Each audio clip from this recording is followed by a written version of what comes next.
അപ്പം നമ്മുടെ ജീവിതത്തിൽ പലതും കണ്ടും കേട്ടും അറിഞ്ഞും അനുഭവിച്ചും നമുക്ക് തന്നെ ഒരു മരവിപ്പാണ്. ഞാൻ എന്നെ അടുത്തറിയുന്ന എൻ്റെ എല്ലാ സുഹൃത്തുക്കളോടും അവരുടെ മക്കളോടും എൻ്റെ മക്കളോടും പറയുന്ന ഒരു കാര്യമുണ്ട്, ആത്മഹത്യ ഒന്നിനും ഒരു പരിഹാരമല്ല. നിങ്ങൾ ആത്മഹത്യ ചെയ്യുമ്പോൾ നിങ്ങൾക്കൊരു മക്കളുണ്ടെങ്കിൽ ആ മക്കൾ പിന്നീട് അറിയപ്പെടുക തൂങ്ങിച്ചത്തവൻ്റെ മകൾ, തൂങ്ങിച്ചത്ത അല്ലെങ്കിൽ മരിച്ചവൻ്റെ മകൻ. അങ്ങനെ ഒരു അഡ്രസ്സിലോട്ട് ആ മക്കളെ ഒരിക്കലും മാറ്റരുത്. എത്ര കഷ്ടപ്പെട്ടും എത്ര തരണം ചെയ്തും, കാരണം ഈ സമയവും കടന്നു പോകും. നമ്മൾ ആ ഒരു പ്രത്യേക സമയത്ത് നിൽക്കുമ്പോൾ ചിലപ്പം ലോകം മുഴുവനും നമ്മളെ കടിച്ച് കീറാൻ വളരെയധികം ചിത്രവധം ചെയ്യാൻ നിൽക്കുവാണെങ്കിലും ഭഗവാനോട് പറയേണ്ടത്, ഭഗവാനെ ഈ സമയം നീ എനിക്ക് കടന്നു പോകാൻ എനിക്ക് എൻ്റെ മനസ്സിനെ ഒന്ന് ബലപ്പെടുത്തി തന്നാൽ മതി. അടുത്ത നിമിഷം നമുക്ക് എന്തെങ്കിലും ഒരു വാതിൽ തുറക്കും, ഇല്ലെങ്കിൽ ഒരു കോള് വരും, ഒരു കോള് വരും. എന്താടാ നീ ചെയ്യുന്നത്? അത് ഞാൻ പറയാൻ പറ്റുമോ? ഞാൻ തൂങ്ങാൻ നിൽക്കുകയാണ്, നീ ഒന്ന് പുറത്തു വന്നേ, ഒരു കാര്യം നിന്നോട് പറയാനുണ്ട്. അവിടെ അവൻ്റെ ജീവിതം തന്നെ മാറുകയാണ്. ചിലപ്പോൾ അവനൊരു നല്ല കാര്യം പറയാനായിരിക്കും വന്നിട്ടുണ്ട്. അപ്പോൾ ഞാൻ എല്ലാവരോടും പറയുന്ന ഒരൊറ്റ കാര്യമേ ഉള്ളൂ, നമുക്കൊരു പ്രത്യേക സമയം, ഒരു സന്ദർഭം വരും. എത്രയോ മക്കൾ ഞാനിപ്പോൾ നമ്മൾ ഫേസ്ബുക്ക് തുറന്നാൽ കാണാം, അവരൊക്കെ പോയി. അപ്പോൾ ഞാൻ ഓർക്കും എന്തിനു വേണ്ടി? അങ്ങനെയാണെങ്കിൽ ഞാൻ എത്ര പ്രാവശ്യം പോകും? ഓരോ ഇന്റർവ്യൂ കഴിയുമ്പോഴും എന്നെ ചിത്രവധം ചെയ്യുന്ന 100,000 ജനങ്ങളുടെ ഇടയിൽ പിറ്റേ ദിവസവും ചിരിച്ചുകൊണ്ട് വന്ന് നിൽക്കുന്ന ഒരാളാണ് ഞാൻ. എന്തുകൊണ്ടറിയോ? പറയേണ്ടവർ പറഞ്ഞുകൊണ്ടേയിരിക്കും, നമുക്ക് അവരെ ഒന്നും വായ മൂടിക്കെട്ടാൻ പറ്റില്ല. ഞാൻ എന്നിട്ട് ആ ഇത് കമന്റ്സ് എഴുതിയ ആൾക്കാരെ നോക്കും. 28 വയസ്സ് 27 വയസ്സ്, ഞാൻ അഭിനയിക്കുന്നത് 40 കൊല്ലമായി. അപ്പോൾ അവർ പറയുന്നത് ഞങ്ങൾ സൈക്കിളിൽ പോയിട്ട് ഈ പടം കണ്ടിട്ടുണ്ട്. അപ്പൊ ഞാൻ ഓർക്കും, ഇവരെപ്പോഴായിരിക്കും സൈക്കിളിൽ പോയിട്ടുണ്ടാകുക? 22 വയസ്സുള്ള ഒരുത്തൻ 40 വർഷം മുമ്പേ അഭിനയിച്ച സിനിമ തിയേറ്ററിൽ പോയി സൈക്കിളിൽ പോയി ചവിട്ടി കണ്ടു എന്ന് പറയുമ്പോ എന്തൊരു വിരോധാഭാസമാണെന്ന് നോക്കണം.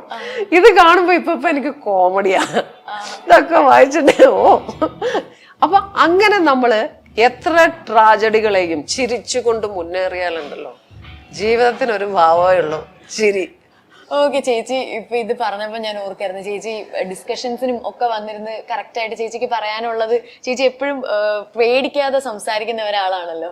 അതായത് നമ്മൾക്ക് പേടിക്കാതെ സംസാരിക്കുക എന്നുള്ളതും അത് കഴിഞ്ഞിട്ട് ഈ കമന്റ്സും ഈ പറഞ്ഞ ആൾക്കാരുടെ ഡീൽ ചെയ്യാന്നുള്ളതും ഒക്കെ ഒരു വലിയൊരു ടാസ്ക് അല്ലേ? അപ്പൊ ചേച്ചി എങ്ങനെയാ അത് ഡെയിലി ലൈഫിൽ, ഡേ ടു ഡേ ലൈഫിൽ? ഈ ഒരു ഇന്റർവ്യൂ ചെയ്യുമ്പോഴും ഇവിടെ ഇരിക്കുന്നവരൊക്കെ നല്ല മനസ്സോടുകൂടിയാണ് എന്നെ ഇന്റർവ്യൂ ചെയ്യുന്നത്. പക്ഷെ അതിൻ്റെ അടിയിൽ ആരെങ്കിലും വന്നൊരു മോശം കമന്റ് ഇടുമ്പോൾ ആ കമന്റിന്റെ ബാക്കി പത്രമായിട്ട് കുറെ കമന്റ്സ് വരും. അപ്പോഴും ഞാൻ അത് വായിച്ചിട്ട് ചിന്തിക്കാൻ തരാം, എത്രയോ വലിയൊരു ലെജൻഡ് ആയിട്ടുള്ള മോഹൻലാൽ എന്ന് പറയുന്ന മഹാനടന് പോലും ഇതിനേക്കാൾ എന്തെല്ലാം അദ്ദേഹം കേൾക്കുന്നു. മമ്മൂക്ക് കേൾക്കുന്നു, സകലരും കേൾക്കുന്നു, നന്മ ചെയ്തവരും തിന്മ ചെയ്തവരും. കാരണം ജോലിയും കൂലിയും ഇല്ലാത്തവർക്ക് മറ്റുള്ളവരെ ദ്രോഹിച്ച് കിട്ടുന്ന ഒരു ആത്മസംതൃപ്തി, അവരതുകൊണ്ട് ജീവിക്കുന്നു.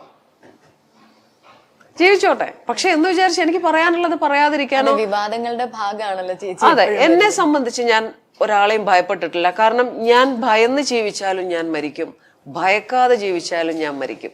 മരണം നമുക്ക് സ്ഥായിയായ ഭാവമാണ്. അപ്പൊ പിന്നെ നമ്മൾ ഉള്ളത് തുറന്നു പറഞ്ഞ് ജീവിച്ചാൽ പോരെ, ആരെയോ പേടിക്കണ്ട. ഇപ്പൊ ഞാൻ പട്ടിണി കിടക്കുന്ന സമയത്ത്, എൻ്റെ ഭർത്താവ് മരിച്ച സമയത്ത്, എൻ്റെ മക്കൾക്ക് ഒരു നേരത്തെ ആഹാരമോ ഒരു പാക്കറ്റ് ബിസ്ക്കറ്റോ കൊണ്ടുവന്ന് തന്നിട്ടാണ് എന്നെ വിരൽ ചൂണ്ടുന്നതെങ്കിൽ ഞാനത് കേൾക്കാൻ തയ്യാറാ. അങ്ങനെയൊന്നും ഇല്ലാതെ വളരെ കഷ്ടപ്പെട്ട് എത്രയോ കല്ലും മണ്ണും ചുമന്ന് എൻ്റെ ഈ 2 മക്കളെ ഇത്രയും വലിയൊരു ജീവിതത്തിലോട്ട് കടത്തിവിട്ട എൻ്റെ അടുത്ത് വന്നിട്ട് അയ്യോ അയ്യോ എന്ന് പറയുമ്പോൾ നമുക്ക് ചിരിക്കാനേ പറ്റും, എൻ്റെ മക്കളും ചിരിക്കും, അത്രേ ഉള്ളൂ. ഞാൻ എന്താണെന്ന് എനിക്കാണ് ആദ്യം അറിയേണ്ടത്. നമ്മളൊരു കൂടയില് ഒരു ആടിനെയും കൊണ്ടുപോകുന്നു. പെട്ടെന്ന് ഒരാൾ പറയണത് ഈ പട്ടിയെ എന്താ നിങ്ങൾ കൊണ്ടുപോകുന്നതെന്ന് ചോദിക്കുമ്പോൾ നമുക്ക് അത് ആട് തന്നെയാണെന്ന് പറയും. രണ്ടാമതൊരാൾ വരുമ്പോൾ ഇതെന്തിനാ ചേച്ചി പട്ടിയെ കൊണ്ടു പോകുന്നത്? അപ്പോൾ നമ്മളൊന്ന് ചിന്തിക്കും, അല്ല. മൂന്നാമത്, നാലാമത്, അഞ്ചാമത് ചോദിക്കുമ്പം നമുക്ക് നമ്മളിൽ തന്നെ ഒരു സംശയം വരും, ദൈവമേ ഇത് പട്ടി തന്നെയാണോ, നമ്മളത് വലിച്ചെറിഞ്ഞിട്ട് പോകും. പക്ഷെ അവിടെയാണ് ഞാൻ എടുത്തത് ആട് തന്നെയാണ്. ഇനി ലോകം മുഴുവനും അത് പട്ടിയാന്ന് പറഞ്ഞാലും എന്നിലുള്ള വിശ്വാസം അത് ആട് തന്നെയാണെന്ന് പറഞ്ഞാൽ ഞാനത് ചുമന്നുകൊണ്ട് പോവും, എൻ്റെ വീട്ടിൽ പോവും, ഞാൻ അതിനെ വളർത്തും, കുട്ടികളുണ്ടാവും, നമ്മളത് പെറ്റുപെരുകയും ഞാൻ സമ്പന്നയാവും. ഇല്ലെങ്കിലോ അതിനെ കളഞ്ഞിട്ട് ആരാതും കൊണ്ടുപോകും. ഇതാണ് ലോകത്ത് നടക്കുന്നത്. കാരണം എല്ലാവരും ഇങ്ങനെ നിരന്തരം പറഞ്ഞുകൊണ്ടിരിക്കുമ്പോൾ ഒരാൾ അങ്ങനെയായി മാറും. എന്തിനാണ് ഒരു നല്ല വ്യക്തിയെ ഇല്ലെങ്കിൽ ഒരു നല്ല ഒരു ഹ്യൂമനെ നിങ്ങൾ ചീത്തയാക്കുന്നതെന്ന് എനിക്ക് ഈ സമൂഹത്തോട് തന്നെ ചോദിക്കാനുണ്ട്. കാരണം ഈ ഓരോ ആൾക്കാരെയും ചീത്ത വിളിക്കുമ്പോൾ ഇവർ പരസ്പരം ഒരിക്കൽ പോലും കണ്ടവരായിരിക്കത്തില്ല. ഏതോ അച്ഛനമ്മയും പ്രസവിച്ച് എവിടെയോ ജീവിക്കുന്നവർ, എവിടെയോ ജീവിച്ച് എവിടെയോ ജീവിക്കുന്നവർ. പക്ഷെ എന്തുകൊണ്ട് ഇവരിങ്ങനെ ഇത്ര നികൃഷ്ടമായ ഭാഷയിൽ അവരെ ചിത്രവധം ചെയ്യുന്നു എന്ന് എനിക്കും അറിയില്ല. അതാണ് ലോകമെന്ന്, കലികാലം എന്ന് പറഞ്ഞ് സമാധാനിക്കുക. ഓക്കെ, ചേച്ചി മക്കളുടെ കാര്യം പറഞ്ഞപ്പോഴാണ് നമുക്കിങ്ങനെ എടുത്തു പറയേണ്ട കാര്യം. ചേച്ചിയുടെ മകൻ നമ്മൾ സ്കൂളിലൊക്കെ പഠിക്കുന്ന സമയത്ത് നമ്മുടെ ഭയങ്കര ഹാർട്ട് ത്രോബ് ആയിരുന്ന ഓട്ടോഗ്രാഫ് സീരിയലിലെ ജെയിംസ് ആണ്. ജെയിംസ് ഇപ്പൊ എന്തെടുക്കുന്നു ചേച്ചി? ജെയിംസിനെ പിന്നെ നമ്മൾ അധികം പിന്നെ ഇൻഡസ്ട്രിയിൽ കണ്ടിട്ടുമില്ലല്ലോ. ഒരു 38ഓളം സീരിയൽ ചെയ്തിട്ടുണ്ട്, വില്ലനും ഹീറോ ഒക്കെ ആയിട്ട്.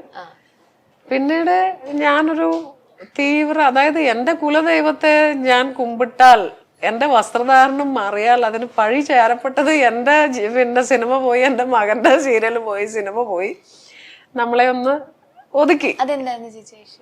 അതങ്ങനെയാണ്. നമ്മള് സത്യം തുറന്നു പറഞ്ഞാൽ നമ്മൾ അവിടെ നിന്ന് മാറ്റപ്പെടുമല്ലോ. അങ്ങനെ എൻ്റെ കുഞ്ഞിൻ്റെയും അവൻ്റെ മുഖത്ത്, അതായത് അവൻ അഭിനയിക്കാൻ വേണ്ടി പോവുകയാണ്. അതായത് എൻ്റെ ഭാര്യ എന്നെന്തോ പറഞ്ഞിട്ട് അവനൊരു ഫ്ലവേഴ്സിലൊരു നല്ല നായകനായിട്ട് അഭിനയിച്ചുകൊണ്ടിരിക്കുമ്പോൾ രാവിലെ അവന് കോള് വരുന്നു, വരണ്ട, രഞ്ജിത്തിനെ മാറ്റി. ഞാൻ അവൻ്റെ മുഖത്ത് നോക്കിയപ്പോൾ ആ കുട്ടിയുടെ മുഖം കാണണമായിരുന്നു. ഞാൻ പെട്ടെന്ന് ചോദിച്ചു, എന്നിലെ അമ്മയാണ് ഉണർന്നത്, എന്താടാന്ന് ചോദിച്ചു ഈസി ആയിട്ട്. അല്ല അമ്മയെ പോണ്ട പറഞ്ഞു. ഓക്കെ പോണ്ട, വണ്ടി ഇറക്ക്, വാ നമുക്ക് കന്യാകുമാരിക്ക് വിടാം. മനസ്സിലായോ? കാരണം എൻ്റെ മകൻ്റെ സമനില പിടിച്ചു നിർത്തിയേ പറ്റൂ. ഞാൻ സാധാരണ ഒരു ജോലി നഷ്ടപ്പെടുന്നത് പോലെയല്ല, വെള്ളിത്തിലയിൽ വെട്ടി വിളങ്ങി നിൽക്കുന്ന ഒരു സൂപ്പർ സ്റ്റാർ പോലെ തിളങ്ങി നിൽക്കുന്ന ഒരു മകനെ അടിവേരോട് പറിച്ചെറിയുമ്പോൾ അവൻ്റെ മനസ്സിന്റെ വേദന കാണണം നമ്മൾ. ഞാൻ അവനോട് പറഞ്ഞു, വാ വെട്ടിയെടുത്ത് മാറ്റി പോയി, നമുക്ക് ഇറങ്ങിയിട്ട് വരുമെന്നു. പിന്നീട് അവൻ മതിയാക്കി, അവനും മടുത്തു. അങ്ങനെ അവൻ അയർലൻഡിലോട്ട് അവൻ്റെ കുഞ്ഞും ഭാര്യ നേരത്തെ പോയതാണ്, അവരങ്ങോട്ട് പോയി. അവിടെ പോയി ക്രിക്കറ്റ് അത് ഇത് എന്നൊക്കെ പറഞ്ഞു അവന് സന്തോഷവാനായിട്ടിരിക്കുന്നു. അവൻ്റെ ഡ്യൂട്ടി ഉണ്ട്, അവൻ്റെ വീട് വരും, പിന്നെ ബാക്കിയുള്ള സമയം കംപ്ലീറ്റ് ക്രിക്കറ്റ്. അവരാണ് അസല് പ്ലെയറാണ്. അവിടെ പോയി മാൻ ഓഫ് ദ മാച്ചാണ്. അതും അവിടുത്തെ വലിയ ആൾക്കാരുടെ കൂടെയൊക്കെ. അത് നമുക്ക് സന്തോഷമാണ്. എൻ്റെ കുട്ടി ഇവിടെ അവനെ വെട്ടി മാറ്റിയവർ, ഒരു ക്രിക്കറ്റ് ടീമിൽ പോലും അവനെ ഇത് ചെയ്തവർ, ആ ഒരു നാട്ടിൽ പോയി അവനൊരു ക്രിക്കറ്റിൽ അച്ചീവ് ചെയ്ത് അതിന്റെ മെഡലുമായിട്ട് നിൽക്കുമ്പോൾ ഉള്ള ആ ഒരു ഫോട്ടോ ഒക്കെ കാണുമ്പോൾ ഇതിൽ പരം സന്തോഷം ഒരു അമ്മ എന്നുള്ള നിലയിൽ എനിക്ക് വേറെ ഒന്നുമില്ല. അതാണ് സന്തോഷം.